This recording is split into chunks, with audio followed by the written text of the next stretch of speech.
فرشتے اللہ تعالیٰ کی نورانی مخلوق ہیں جنہیں ان کی اصلی شکل و صورت میں دیکھنا انبیاء کرام علیہ الصلوۃ والسلام کے علاوہ کسی اور کے لیے ممکن نہیں۔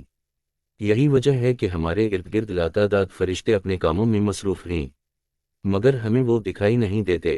اگر وہ انسانی شکل اختیار کر کے ہمارے سامنے آئیں تو پھر انہیں دیکھنا ممکن ہے۔ انسان کی نسبت فرشتے عظیم مخلوق ہیں، اور ان میں بھی چھوٹے ہیں اور بعض بڑے ہیں۔ فرشتوں کے پر، فرشتوں میں بعض کے 2 پر ہیں اور بعض کے 600 پر ہیں۔ قرآن کریم میں ارشاد پاک ہے کہ اللہ تعالیٰ ہی کے لیے تمام تعریفیں ہیں، جو آسمان اور زمین کا پیدا کرنے والا ہے، اور 2 3 4 پروں والے فرشتوں کا اپنا قاصد پیغمبر بنانے والا ہے۔ بعض روایات کے مطابق جبرائیل امین علیہ السلام کے 600 پر دیکھے گئے ہیں، اور ہر پر نے آسمان کو گھیر رکھا تھا۔ ان کے پروں سے مختلف رنگ اور قیمتی موتی بکھر رہے تھے۔ فرشتوں کی قد و قامت، وہ فرشتے جنہوں نے عرش اٹھا رکھا ہے، ان کے قد و قامت کے بارے میں سیدنا انس رضی اللہ عنہ سے مروی ہے کہ حضور نبی کریم صلی اللہ علیہ وآلہ وسلم نے ارشاد فرمایا، عرش کو اٹھنے والے فرشتوں میں سے ایک فرشتے کے بارے میں مجھے یہ بتانے کی اجازت دی گئی ہے، جس کے پاؤں سب سے نچلی 7ویں زمین میں ہیں اور اس کے کندھوں پر عرش ہے۔ اس کے دونوں کانوں اور کندھوں کے درمیان اتنی دوری ہے کہ اسے طے کرنے کے لیے پرندے کو 700 سال کی پرواز چاہیے۔ وہ فرشتہ کہتا ہے، یا اللہ تو پاک ہے جہاں بھی ہے اور جہاں بھی ہو۔ فرشتوں کی ضروریات، اللہ تعالیٰ نے فرشتوں میں شادی بیاہ کی حاجت نہیں رکھی، اس طرح انہیں کھانے پینے سے بھی بے نیاز کر دیا ہے۔ اس کی وضاحت قرآن مجید میں مذکور سیدنا ابراہیم علیہ السلام کے اس واقعے سے ہوتی ہے، جس میں ہے کہ ابراہیم علیہ السلام کے پاس فرشتے آئے تو آپ علیہ السلام ان کے لیے فورا گوشت لے کر آئے، مگر انہوں نے اسے تناول نہیں کیا۔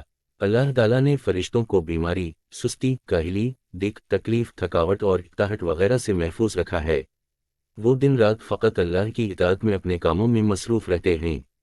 قرآن مجید میں بیان ہوا کہ آسمانوں اور زمین میں جو کچھ ہے اسی اللہ کا ہے، اور جتنے اس کے پاس فرشتے ہیں وہ اس کی عبادت سے نہ سرکشی کرتے ہیں اور نہ تھکتے ہیں۔ وہ دن رات اللہ کی تسبیح بیان کرتے ہیں اور ذرا سی بھی سستی نہیں کرتے۔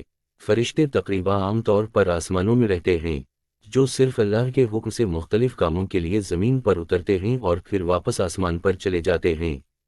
قرآن مجید میں ایک اور مقام پر خود فرشتوں کی یہ بات مذکور ہے، ہم تیرے رب کے حکم کے بغیر نہیں اترتے۔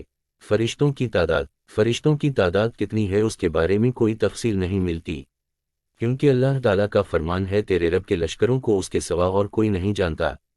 بعض احادیث سے معلوم ہوتا ہے کہ فرشتوں کی تعداد بہت زیادہ ہے، بلکہ اندازہ ہوتا ہے کہ انسانوں اور جنوں سے بھی ان کی تعداد زیادہ ہے۔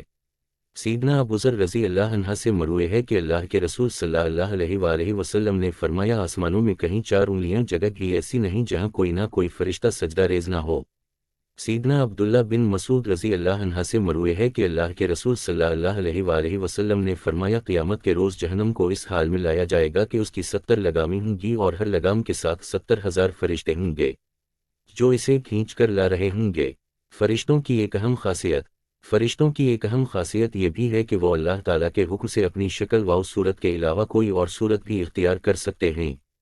یہ صورت کسی ایسے انسان کی بھی ہو سکتی ہے جسے دیکھنے والے پہچان لیں۔ انسانوں کے علاوہ کسی اور جاندار کی صورت اختیار کرنے کی فرشتوں کو طاقت ہے یا نہیں، اس کے بارے میں قرآن و سنت میں کوئی صراحت یا ذکر نہیں ملتا، البتہ ان کی انسانی شکل اختیار کرنے کے واقعات ضرور ملتے ہیں، جن سے یہ اندازہ ہوتا ہے کہ فرشتے اللہ تعالیٰ کے حکم سے دیگر شکل بھی اختیار کر سکتے ہیں۔ سیدنا ابراہیم علیہ السلام کے پاس فرشتے انسانی شکل میں آئے اور ابراہیم علیہ السلام ان فرشتوں کو پہچان نہ پائے۔ پھر فرشتوں کے بتانے پر آپ علیہ السلام کو معلوم ہوا کہ یہ انسان نہیں ہیں بلکہ فرشتے ہیں۔ سیدہ مریم علیہ السلام کے پاس جبرائیل امین علیہ السلام انسانی شکل میں تشریف لائے تھے، اور جبریل امین علیہ السلام سوائے 2 مرتبہ کے ہر مرتبہ نبی کریم صلی اللہ علیہ وآلہ وسلم کے پاس انسانی شکل میں تشریف لائے۔ فرشتوں کی طاقت، اللہ تعالیٰ نے فرشتوں کو انسانوں اور جنوں سے کئی گنا زیادہ قوت و طاقت عطا کر رکھی ہے۔ حضور نبی صلی اللہ علیہ وآلہ وسلم نے جب طائف کے مقام پر وہاں کے لوگوں کو اسلام کی دعوت پیش کی تو آپ صلی اللہ علیہ وآلہ وسلم پر وہاں کے لوگوں نے ظلم و جبر کی انتہا کر دی اور حضور نبی کریم صلی اللہ علیہ وآلہ وسلم کو لہو لہان کر دیا۔ تو اس مقام پر سیدنا جبرائیل امین علیہ السلام تشریف لائے انہوں نے آواز دی اور کہا کہ اللہ تعالیٰ حضور نبی کریم صلی اللہ علیہ وآلہ وسلم کے بارے میں آپ کی قوم کی باتیں سن چکا ہے، جو انہوں نے آپ کے خلاف اقدام کیا وہ بھی دیکھ چکا ہے۔ آپ کے پاس اللہ تعالیٰ نے پہاڑوں کا فرشتہ بھیجا ہے، آپ ان لوگوں کے بارے میں جو چاہیں اس فرشتے کو حکم دیں۔ اس کے بعد پہاڑوں کا فرشتہ مخاطب ہوا، اس نے حضور نبی کریم صلی اللہ علیہ وآلہ وسلم کو سلام کیا، پھر عرض کیا اللہ کے رسول آپ جو حکم دیں گے میں اس کی تعمیل کروں گا، اگر آپ چاہیں تو میں دونوں طرف کے پہاڑوں کو ان پر لا کر ملا دوں جن سے یہ پس جائیں گے۔ اسی طرح جبرائیل امین علیہ السلام کی قوت و طاقت کے بارے میں قرآن مجید میں ہے، انہیں حضور نبی کریم صلی اللہ علیہ وآلہ وسلم کو زبردست طاقت والے فرشتے نے سکھایا ہے جو زوراور ہے۔ فرشتوں کا نظم و ضبط، فرشتے اپنے ہر کام میں نظم و ضبط کی پابندی کرتے ہیں، جس میں کسی قسم کی کمی بیشی یا سستی اور کاہلی وغیرہ کا مظاہرہ نہیں کرتے۔ جن فرشتوں کی جب اور جہاں ڈیوٹی شروع ہوتی ہے وہ اس وقت وہاں پہنچ جاتے ہیں اور اسے احسن طریقے سے سر انجام دیتے ہیں۔ فرشتوں کی موت، جس طرح انسانوں کی پیدائش اور موت کے مختلف مراحل ہوتے ہیں، فرشتوں کے لیے یہ مراحل نہیں ہیں، یعنی دنیا میں نئے انسان پیدا ہوتے ہیں اور پہلے موجود انسان فوت ہوتے رہتے ہیں، لیکن اس کے برعکس جب اللہ تعالیٰ نے فرشتوں کو پیدا کیا ہے تب سے وہ زندہ ہیں اور قیامت قائم ہونے تک جب تک اللہ پاک چاہیں گے وہ زندہ رہیں گے، تب تک اللہ تعالیٰ کی طرف سے انہیں جو ذمہ داریاں دی گئی ہیں انہیں احسن طریقے سے وہ پورا کرتے رہیں گے۔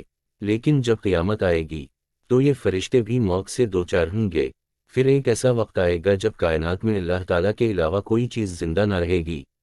اسی صورتحال کو قرآن مجید میں اس طرح بیان کیا گیا ہے، زمین پر جو ہیں سب فنا ہونے والے ہیں، صرف تیرے رب کی ذات جو عظمت اور عزت والی ہے وہی باقی رہ جائے گی۔ اسی طرح ایک اور مقام پر ارشاد ہوا کہ ہر نفس کو